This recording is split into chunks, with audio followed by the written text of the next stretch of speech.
আসসালামু আলাইকুম সবাইকে। প্রফেসর স্বামী গল্পের 30 নাম্বার পার্ট। তো বেশি কথা না বলে চলুন গল্প শুরু করা যাক। সকালবেলায় শিক্ষকদের জন্য এই সময়টিতে একসাথে কফি চা পান করার সুযোগ মন্দ না, যা একটি সুন্দর বন্ধন তৈরি করে। প্রকৃতির এই শান্ত সময়টিতে তাদের কথোপকথন আর হাসি ঠাট্টা অবিরাম চলে। গরমের সকাল যেন এক নতুন আশা ও সম্ভাবনার প্রতীক, যেখানে প্রতিটি দিন শুরু হয় নতুন উদ্যমে।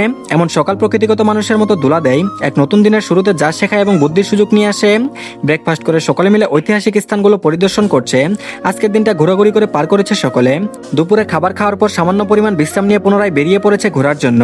মাঝে আর একটা দিন রয়েছে, অর্থাৎ কালকের দিনটির পর সবাই সোনারগাঁও ত্যাগ করে আপন বাড়িতে ফিরে যাবে।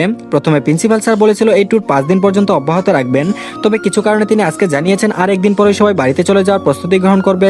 সেজন্য লাস্ট সময়টা সকলে ঘোরাঘুরি করে কাটাতে চাই। সোনারগাঁওয়ের ঐতিহাসিক সৌন্দর্যের মধ্যে দিন শেষে সন্ধ্যার নরম আলোয় মোম আর আগুন নিজেদের মধ্যে আলাদা হয়ে যায়।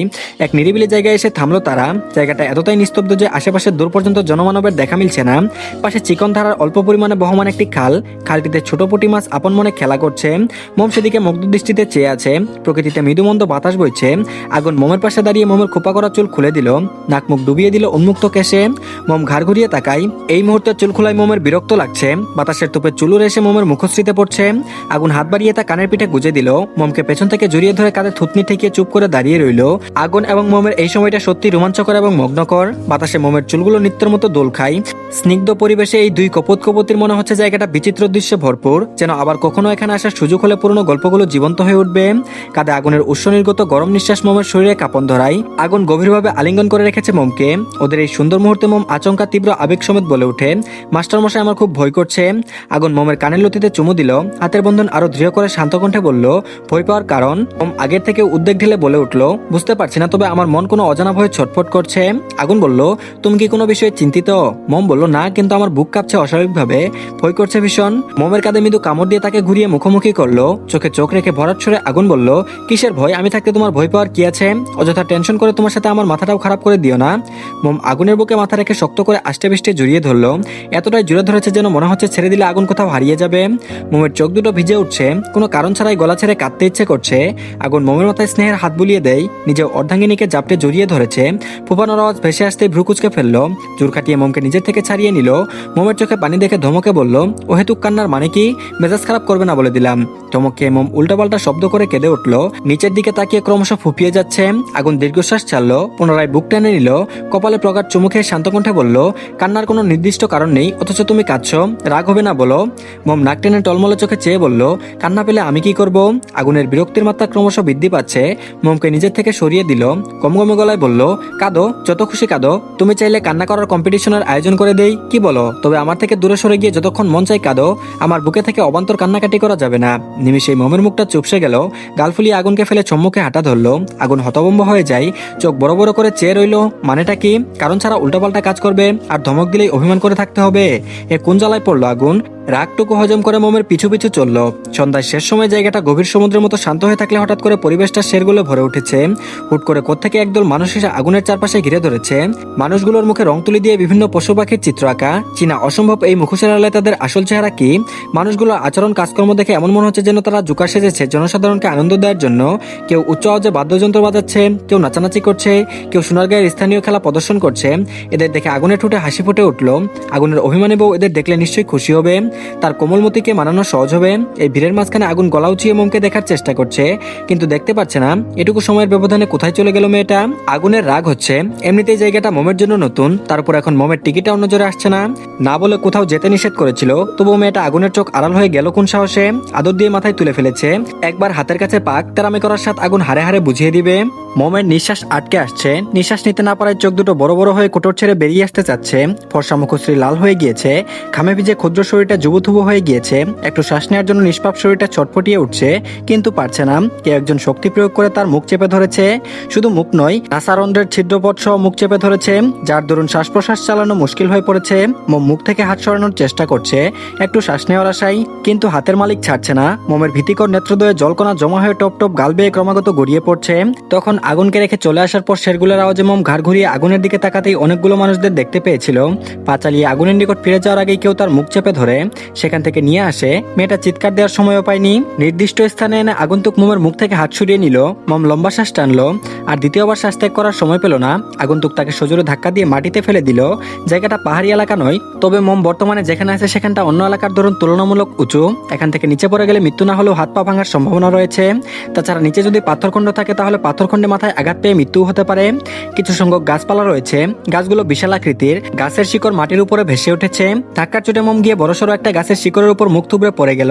মুহূর্তে ক্ষীণস্বরে মা বলে চিৎকার করে উঠে শিকড়ে কপাল লেগে থেতলে গিয়েছে। গোল গোল করে তরতাজা রক্তের স্রোত প্রবাহিত হতে লাগলো।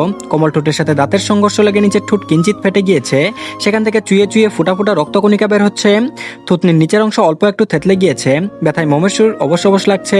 মোম নিভু তিভু চোখ তুলে চাই, আগন্তুকের মুখ দেখা যাচ্ছে না। রাবারের তৈরি মুখোশের আড়ালে তার মুখ লুকিয়ে আগন্তুক ধূপধাপ পা ফেলে মোমকে টেনে তুলে নরম হাতে নিজের সর্বোচ্চ শক্তি প্রয়োগ করে মোমের দুগালে থাপ্পড় দিল। থাপ্পড়ের চোটে মোমের কান গরম হয়ে গিয়েছে, মনে হচ্ছে গালটা ছিঁড়ে গেছে। মোম গালে হাত দিয়ে আস্তে ধীরে চোখ তুলে চাই। আগন্তুক পুনরায় মোমকে আঘাত করতে উদ্যত হতেই মোম নিজের পাতলা শরীরে বল প্রয়োগ করে তাকে ধাক্কা দেয়। আগন্তুক নিচে পড়ে যায়, সেই সাথে সাথে মাথায় আটকানো মুখোশটাও খুলে যায়। আগন্তুক এক আকাশ সমান রাগ নিয়ে তাকায়। আগন্তুকের মুখটা দেখে মোম চমকে ওঠে, বিষয় নিয়ে চেয়ে থাকলো কিয়ত পরিমাণ, কণ্ঠে অবিশ্বাস ঢেলে বলল, আপনি? আগন্তুক উঠে দাঁড়ায়, হাত দিয়ে গা থেকে ময়লা ঝেড়ে ফেলে মোমের দিকে চেয়ে হু হু করে হেসে ওঠে। তাচ্ছিল্য হেসে বলল, চিনতে পেরেছিস তাহলে? ভাবতে পারিনি তুই আমাকে চিনতে পারবি। মোম জিভ দিয়ে ঠোঁট ভিজিয়ে জানতে চাইলো, আমাকে এখানে এনেছেন কেন, কি চাই? আগন্তুক বলল, তোর মৃত্যু। মোম বলল, কি ক্ষতি করেছি আমি আপনার? আগন্তুক বলল, ক্ষতি তো করেছিস, অনেক বড় রকমের ক্ষতি, তুই মরে গেলেই সবকিছু ঠিক হয়ে যাবে। মোম ব্যথায় কাতরাতে থেকে চোখে পানি সমেত বলল, আমাকে যেতে দিন, আমার মাস্টারমশাই জানতে পারলে আপনাকে ছেড়ে কথা বলবে না। আগন্তুক চওড়া হাসি দিয়ে ক্রোধান্বিত কণ্ঠে চিবিয়ে চিবিয়ে বলল, আসুক না তোর মাস্টারমশাই, সে এসে তোকে জীবিত দেখতে পারবে না। তোর জন্য আমার রাতের ঘুম হারাম হয়ে গিয়েছে, তোর জন্য প্রতি মুহূর্তে আমার হৃদয় পুরো ছারখার হয়ে যাচ্ছে, আমার হৃদয়ের দহন কমাতে মরতে তো তোকে হবেই। বলে মোমের পায়ে জুতা দিয়ে চেপে ধরলো। চিৎকার দেওয়ার আগে আগন্তুক পুনরায় মোমের মুখ চেপে ধরে মোম আবারও তাকে ধাক্কা দিয়ে সরিয়ে দিল। আগন্তুকের একটি পা খাদে ছিল বলে উল্টে পড়ে যায় সে।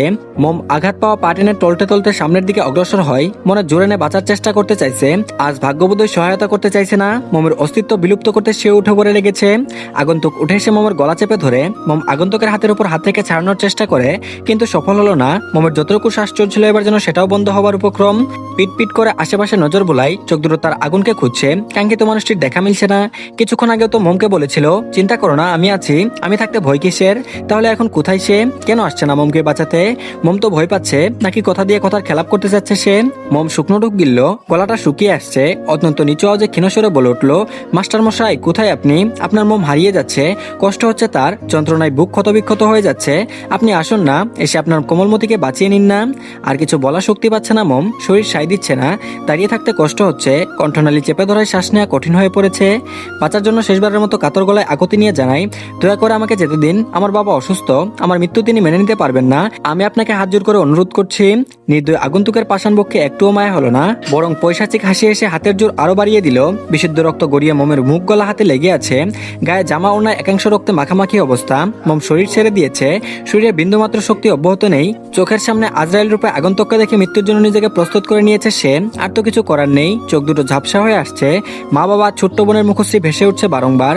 মোম মরে গেলে মোমের মা বাবা পাগল হয়ে যাবে, কারণ সে তো ছিল বড় আদরের মেয়ে, আর মায়ের গায়ের গন্ধ পাবে না, মায়ের বুকে মুখ লুকিয়ে সুখ খোঁজা হবে না, বাবার গলা জড়িয়ে কত শত আদরে বায়না করা হবে না, ছোট্ট বোন মুনিয়া আপু আপু বলে ডাক্তার শোনা হবে না, শ্বশুর শাশুড়ির যত্ন নেওয়া ময়ূরী আপুদের বড় বোনের মতো করে ভালোবাসা আর পাওয়া হবে না।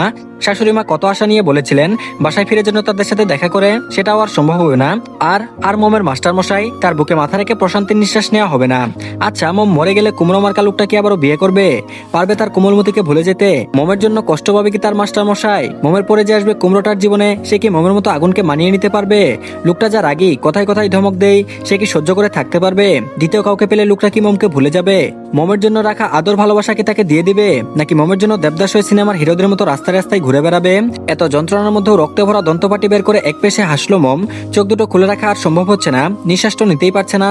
হা করে কোনো রকম একটু শ্বাস টানলো, মুখে কথা ফুটলো না, অস্পষ্ট স্বরে বিড়বিড় করে বলল, আমাদের পথ চলা হয়তো এ পর্যন্ত ছিল মাস্টার মশাই, আপনার সাথে আরো অনেক বছর বাঁচার ইচ্ছা ছিল, কিন্তু ভাগ্য আমাদের সহায়তা করতে নারাজ।